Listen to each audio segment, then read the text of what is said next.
Hello and welcome. These are a collection of HIV prevention materials targeted for the heterosexual community, and they are produced by the HIV Consumer Alliance of Western Australia. They're made by using Grok AI, which is the AI from X.com. What's really interesting about these images is that the Grok was able to come up with the slogans as well as the imagery. The lines about condoms and the branding has been added after. But what Grok is demonstrating is that AI is going to transform the future of public health. For example, the End Drug Dealing in Public Housing policy that was produced for the HIV Consumer Alliance of Western Australia took about less than 5 seconds to generate. The issues with ideology and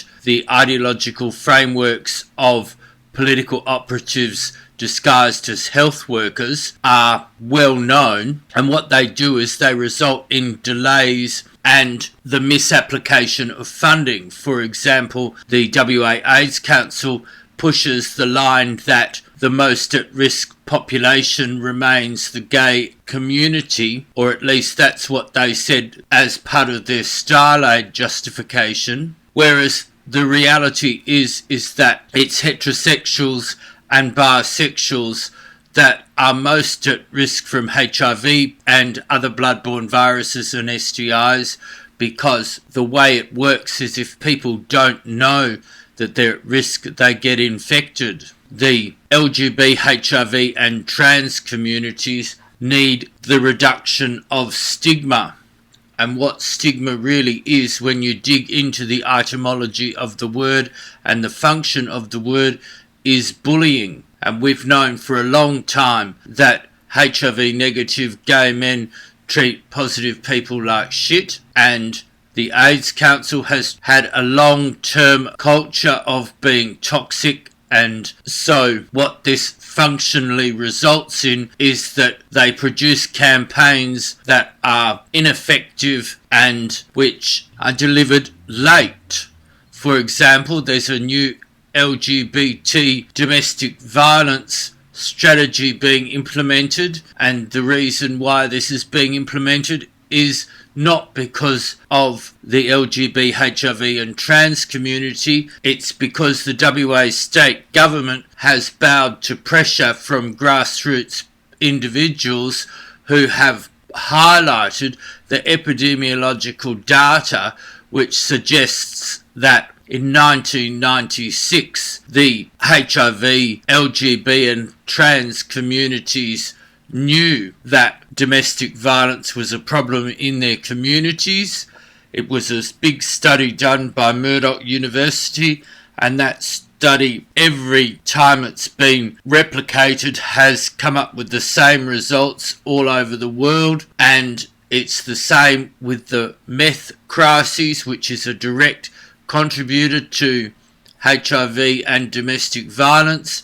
These are factors which have been ignored by the AIDS industry and the political operatives that seem to be in control of the LGBT, HIV and trans community groups. So AI will provide a welcome respite from this political ideology that drives public health. What we need is public health initiatives that focus on the health issue without putting all the baggage from ideologies, especially the far left extremist ideologies, which have been proven to not work. To obtain copies of these images, then go to the HIV Consumer Alliance of Western Australia's Facebook page and go to the photos, and you'll see them there. Our request, if you use this image, is that you include a reference to the HIV Consumer Alliance of Western Australia. As you can see, these images include city-based imagery as well as workplace and we've also tried to include images that are relevant for rural people as well. I hope you enjoy these images and the lovely music that will accompany them.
Well, I hope you enjoyed those images. Please go to the HIV Consumer Alliance of Western Australia's Facebook page. The link is on the screen, and get images and information. We appreciate everyone who watches our videos. Please like, share, comment and subscribe. That's a really good way that you can support our work. We're all volunteers. We don't have large government contracts to help us produce our work. We do this because we're only here to help. Thank you for watching, and I'll see you next time. Bye bye.